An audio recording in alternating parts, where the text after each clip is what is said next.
Bonsoir à toutes et à tous plutôt. Jeune, moins jeune, homme, femme, chauve, non chauve, pervers, non perverse, sage, non sage. Donc j'ai écrit un texte. Je vais mettre un texte à partir de mon concept des découvertes et des plagiats concernant la prévention. Donc c'est un texte sur la prévention aujourd'hui. Sur le corps. Je parle beaucoup du corps aujourd'hui parce que j'ai entendu certaines choses, bien sûr, hein, comme d'habitude. Donc, je vais vous lire mon texte et puis je vous montrerai mes dessins. Là, je suis un petit peu avancé. Je terminerai mes dessins, mes peintures en même temps. Je vais fermer la fenêtre parce qu'il y a du bruit dehors. Donc, hop. Alors. Donc, j'espère que vous allez bien, les jeunes. Alors, les moins jeunes aussi, bien sûr. Alors, je vais donner la définition déjà de prévention. Je vais mettre le concept de Descartes clair et distinct pour faire une séparation entre Descartes et Spinoza, parce que je vais parler de Descartes et de Spinoza. Donc voilà, à partir du corps, qu'est-ce qu'un corps? Bon, Spinoza nous donne la question là, il faut qu'on puisse y répondre, mais je pense que on n'arrivera jamais vraiment complètement à répondre à cette question-là. Donc voilà, qu'est-ce qu'un corps? Contrairement à Descartes, Spinoza, il ne sépare pas le corps et l'esprit, bien sûr, et la pensée. Contrairement, Descartes lui sépare la pensée du corps. Donc voilà, c'est pour ça que j'ai dit que je ne suis pas cartésien. Je suis cartésien de par la tradition, mais je suis spinoziste. Je ne sépare pas le corps de la pensée, de l'esprit. Parce que le corps a sa mémoire. Donc voilà. Parce que j'ai entendu l'inverse aujourd'hui. J'ai entendu parler de ressenti. Donc voilà. Dans les ondes où il y a les célébrités, bien sûr. Hein. Enfin, chacun a son... On va dire chacun a son métier. Hein. Il y en a c'est animateur, il y en a c'est artiste. Il y en a c'est animatrice, il y en a c'est artiste, il y en a c'est le maquillage, ça dépend. Hein. Donc voilà. Moi c'est artiste. Donc voilà, avec un peu de philosophie. Alors, je vais donner la définition de prévention. Alors, c'est où? Parce que là, je l'ai préparé normalement. Ah, pas prévention, préventif, parce que prévention, c'est autre chose. Donc, prévention, c'est des préjugés. Bon, tout le monde a des préjugés et des opinions, ça c'est normal. Mais il faut passer par le deuxième genre de connaissance, ça veut dire le raisonnement, par déduction. Alors, contrairement à celui d'induction. Bien qu'il faut le vérifier avec celui d'induction. Donc je m'arrête là. Alors, préventif. Voilà, c'est préventif. Je vais parler de préventif à partir de mon concept des découvertes et de plagiat. Alors, préventif, du latin praeventus. Donc voilà. De pravenir. Venir. Donc, qui tend à empêcher une chose. Donc voilà. Une chose fâcheuse, par exemple. De se produire. Ou de se reproduire aussi, bien sûr. Prendre des mesures préventives contre les accidents de la route ou autres. Et moi, je vais parler du corps, hein, bien sûr. Médecine préventive, donc moyens mis en œuvre pour prévenir le développement des maladies, la propagation des épidémies. Prophylactique, ouais. Traitement préventif. Donc voilà, c'est ça la définition, elle est simple hein, et précise. Alors, je vais vous lire mon texte. Alors, bon.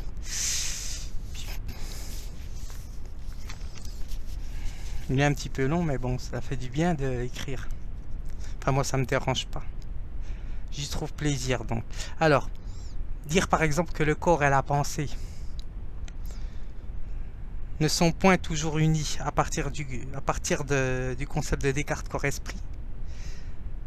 Car le corps a besoin d'abord de ressentir, c'est ce que j'ai entendu. Bien sûr. Donc je relis. Dire par exemple que le corps et la pensée ne sont point toujours unis, ça veut dire que c'est la personne qui dit ça, elle est cartésienne. Donc ça veut dire car le corps a besoin, elle a dit, elle parce que c'est une personne bien sûr, elle a dit, elle a besoin d'abord de ressentir, est un contresens pour moi. Donc voilà, c'est une manière illogique de raisonner bien sûr, ou une volonté perverse j'ai mis un tiret inverse, donc un renversement, parce que perverse c'est renverser, c'est un renversement étymologique. Caché de sous-entendre que séparer, ce que je viens d'écrire le texte, séparer de la pensée pour ressentir le corps, que je vous dise pas de bêtises. Non, je vais recommencer, parce que j'ai lu une partie que je devais pas, ah non c'est pas là. Donc je recommence, c'est pas grave, de toute façon j'écrirai correctement parce que je viens d'écrire le texte. Donc je vais commencer par ça déjà. Certes on ne fait... Ah, j'ai plus de batterie.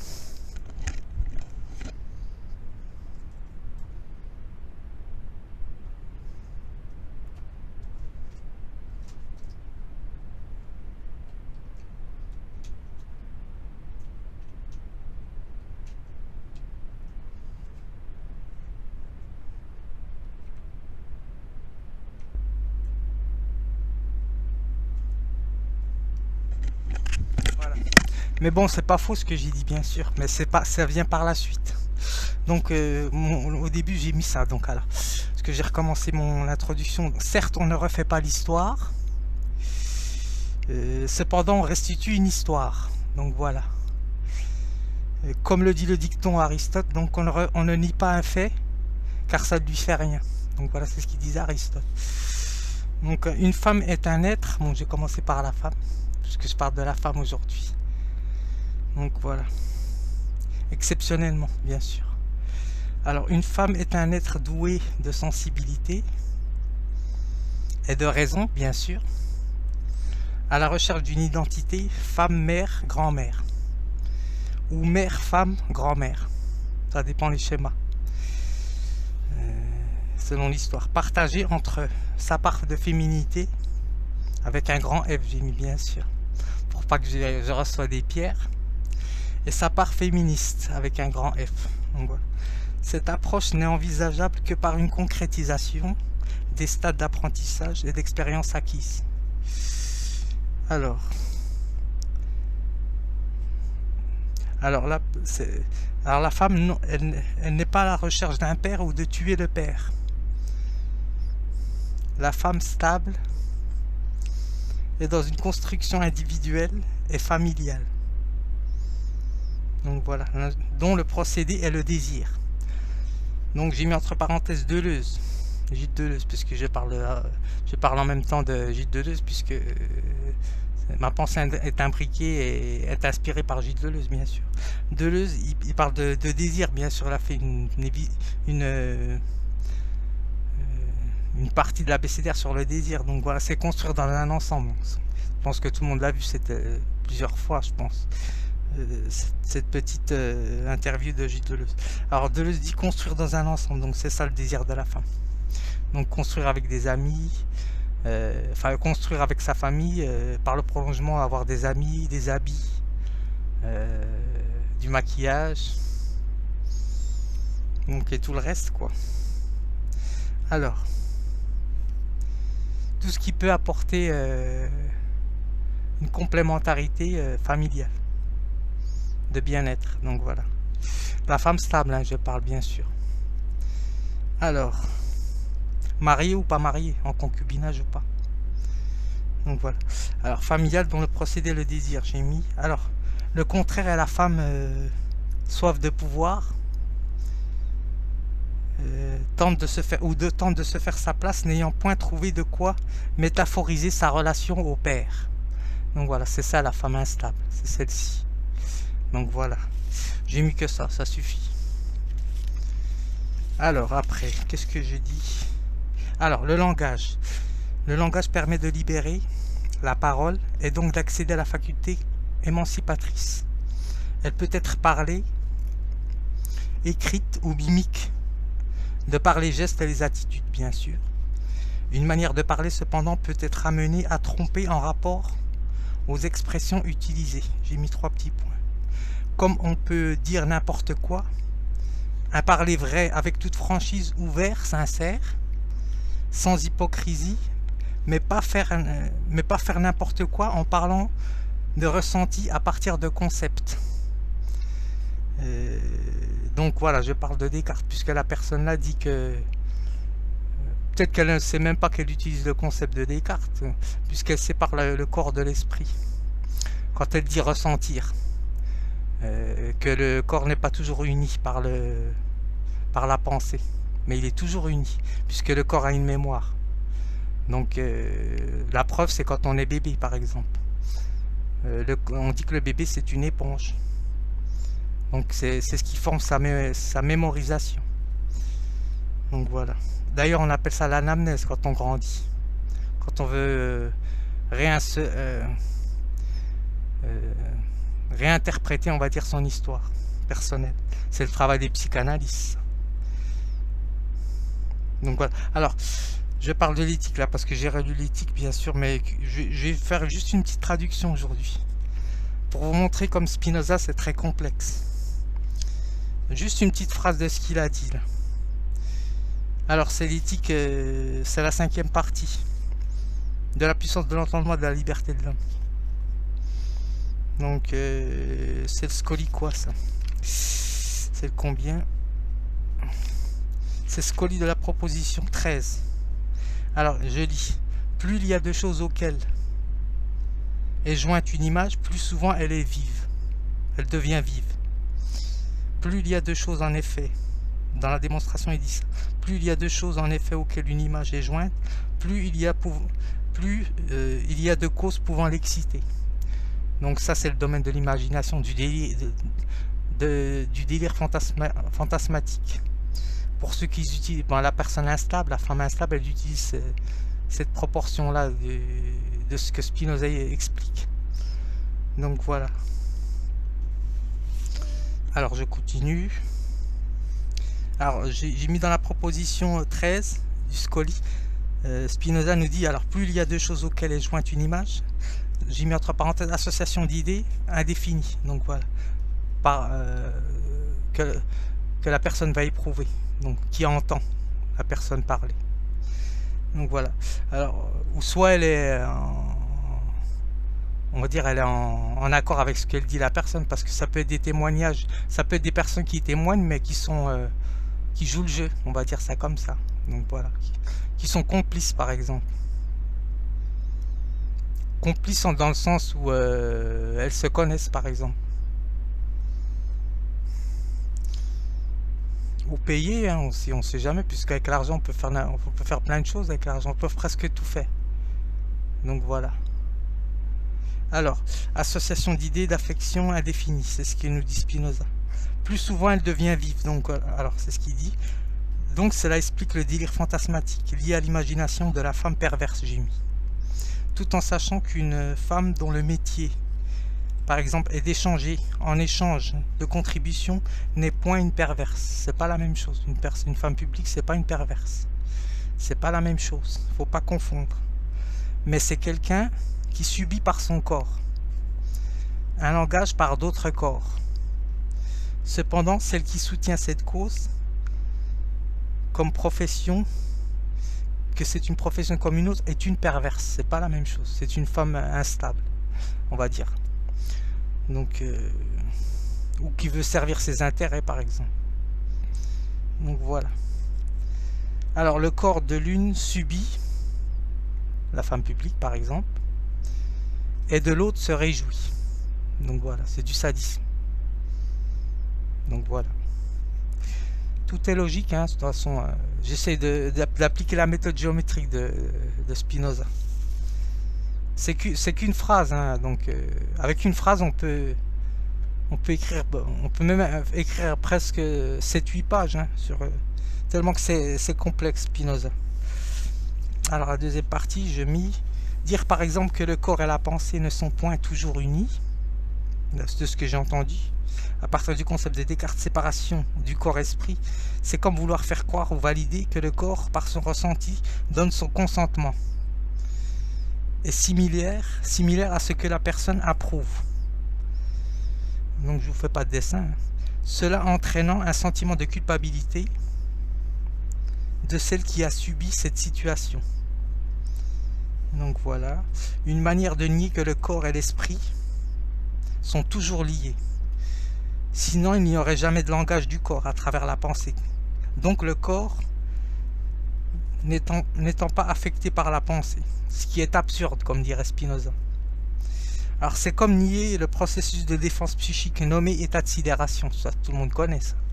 L'état de sidération, c'est quand la personne elle est par un processus psychologique, il y a un réflexe qui se fait au niveau neuronal, elle se met dans un état d'insensibilité pour comment dirais-je, pour préserver sa survie et les organes internes. Donc voilà, c'est ça l'état de sidération. Donc voilà, c'est pour ça qu'il faut pas jouer avec les concepts philosophiques. Soit si vous les maîtrisez bien, mais sinon il faut pas jouer avec. C'est pas de la psychologie. Donc voilà, dire que le corps est séparé, n'est pas toujours uni par la pensée, c'est quand même assez dangereux de dire ça. Vous voyez les conséquences que ça peut apporter quand on pense au niveau concept philosophique. Alors j'ai mis pour finir, il n'y a pas de séparation corps-esprit chez Spinoza, contrairement à Descartes. Alors le concept de Spinoza, c'est un moyen préventif, hein, c'est pour ça, pour les personnes voulant faire une séparation des affections, du corps et de la pensée. Le corps a sa mémoire, j'ai mis, donc voilà. D'ailleurs, c'est ce qu'on appelle le traumatisme, tout simplement. Donc même si vous ressentez, par exemple, vous avez un ressenti, vous ne pouvez pas séparer le corps de la pensée. C'est absurde, donc voilà. D'ailleurs, c'est pour cette raison que j'avais mis déjà sur un texte que j'avais écrit sur Spinoza, à partir de l'inspiration de ce que j'ai lu. C'est pour cette raison que Spinoza nous met en garde, je l'ai recopié, contre des plaisirs qui ont leur siège dans une partie déterminée du corps. Et d'ailleurs, il parle des chatouillements dans une partie de l'éthique, dans la 5e partie, je crois aussi, de leur désaffection, parce que s'il y a une ambiguïté, par exemple, avec le chatouillement, c'est une joie triste, il appelle ça. Donc on va dire c'est comme une démangeaison, comme dirait l'autre, mais ça peut mener à sa perte, à la mort d'une personne par exemple. Si vous n'arrêtez pas de faire rigoler une personne, eh ben, ça peut mener à un arrêt cardiaque par exemple, ou autre chose. Donc voilà. J'espère que ça vous a plu le texte que j'écrirai en bas, et puis je vais vous montrer les dessins que j'ai presque terminé là. Je crois que j'ai essayé de faire Buster Keaton, mais je crois que je l'ai pas bien réussi, mais ce qui m'intéresse c'est les yeux. Ah, j'ai quand même avancé. Donc je vais essayer de tenter de le terminer.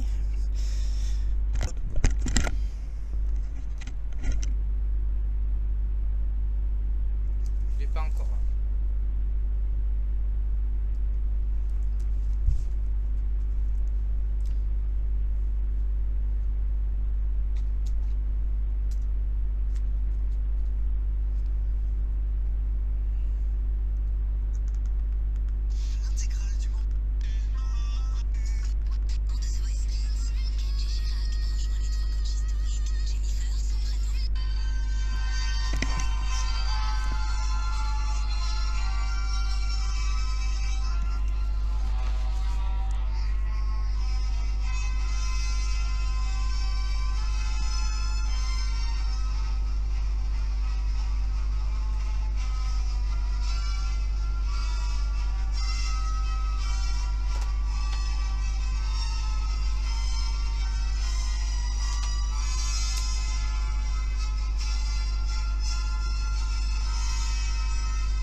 symphonie pastorale, 6e symphonie de Ludwig van Beethoven par l'Académie für Alte Musik Berlin que dirigeait Bernhard Forck, un enregistrement paru très récemment en 2019. Et c'est Carl Philipp Emanuel Bach que je vous propose à présent d'entendre sur Radio Classique. Voici Michael Richet qui dirige du piano l'orchestre de chambre de Leipzig dans le concerto pour clavier et orchestre Vodken 20, le premier mouvement.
voilà, c'est les nouveaux là que je vous ai montré.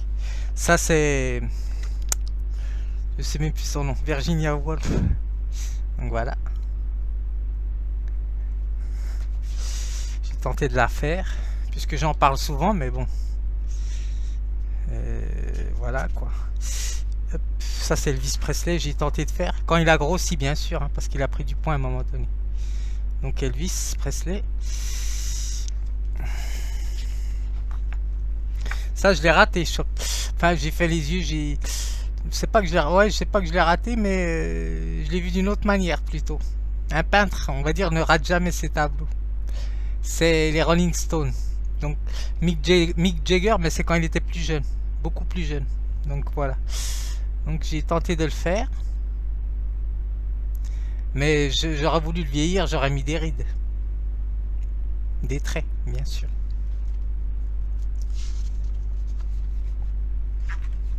Ça c'est Nina Simone, bien sûr. Hein.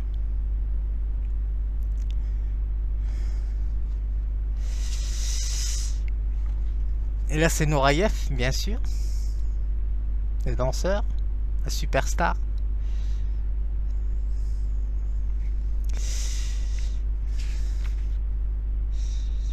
Et là c'est, bah, j'ai essayé de faire Buster Keaton, mais j'ai pas terminé encore. Je viens juste de le faire là, devant vous, enfin de le peindre. Donc j'espère que ça vous aura plu. Et puis je vous dis à bientôt.